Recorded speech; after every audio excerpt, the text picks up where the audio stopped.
Hey guys, this video is about stoichiometry, and here's the first video we're gonna have regarding this topic.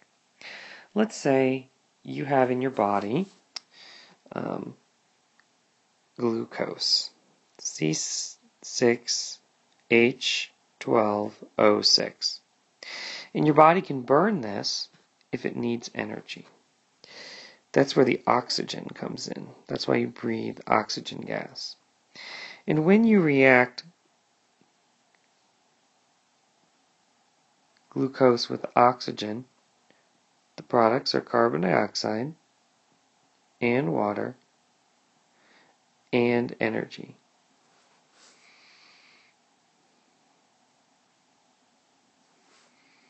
It could be in the form of heat. If you burn glucose out in the open, it could be with a fire. It could not just be heat, but also light.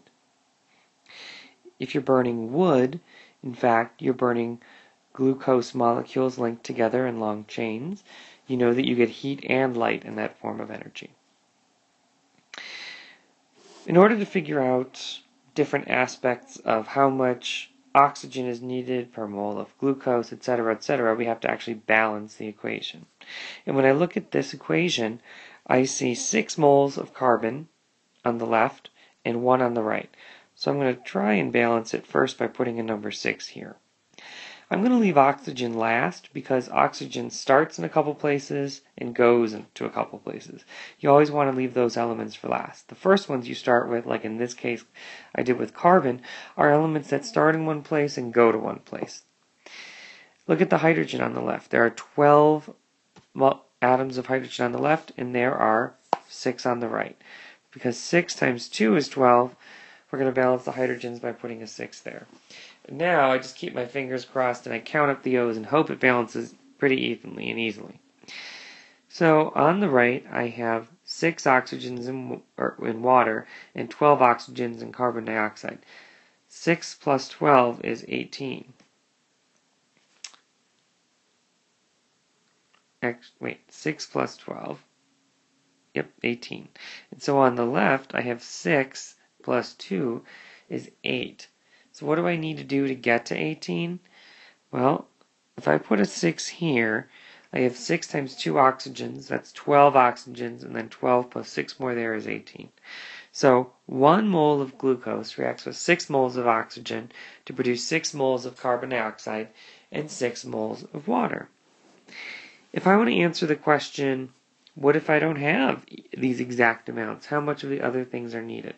Well, there's lots of different ways to look at this, but let's just say I have 5 moles of glucose to start.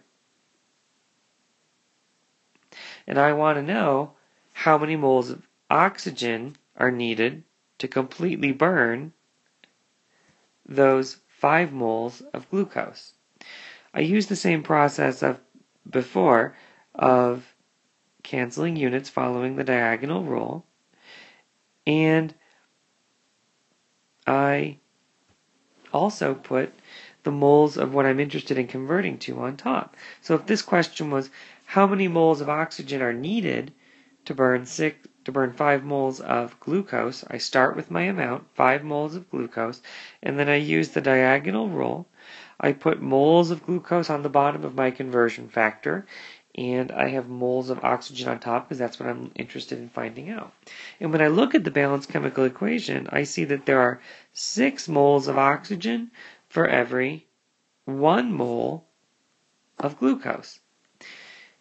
I multiply across the top. 6 times 5 is 30.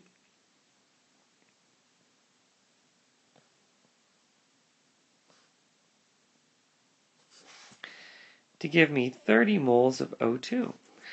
Notice here that because 6 is in the balanced chemical equation, I don't round down to one significant figure. I could have written that 6.00000. So when you're looking at the balanced chemical equation, you never use the coefficients to limit your significant figures.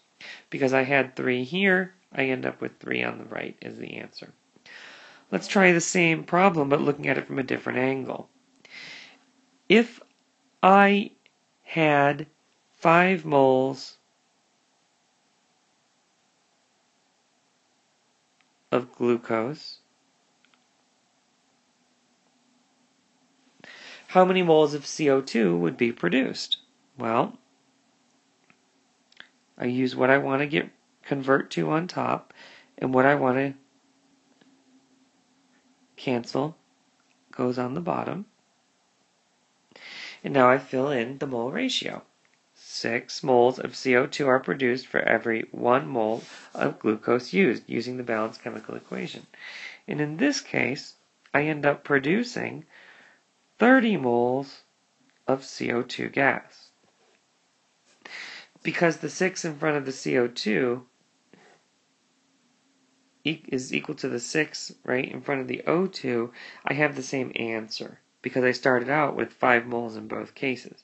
So if I have 5 moles of glucose and I assume I have lots of oxygen in there to react away with it, I make 6 moles of CO2 for every 1 mole of glucose burned.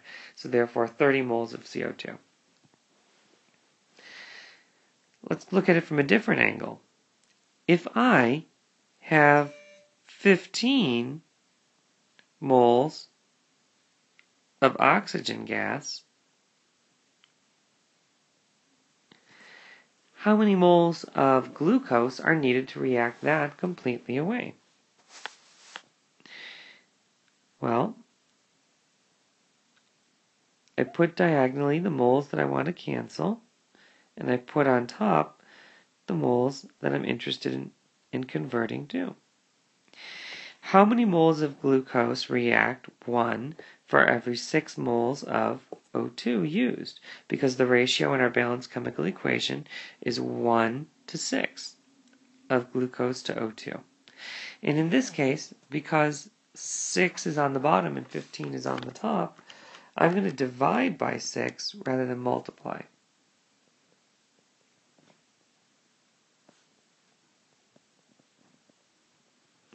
So if I have 15 moles of O2 to start with, how many moles of glucose do I need to completely react away those 15 moles of oxygen gas? Because I have a 6-to-1 ratio of oxygen to glucose, I need less. I need 2.5 moles of glucose to react that away. And that makes sense, right, with a 1 to 6 ratio. Next video, we're going to get into how do you incorporate mass into these problems. But for now, here's our first video on stoichiometry.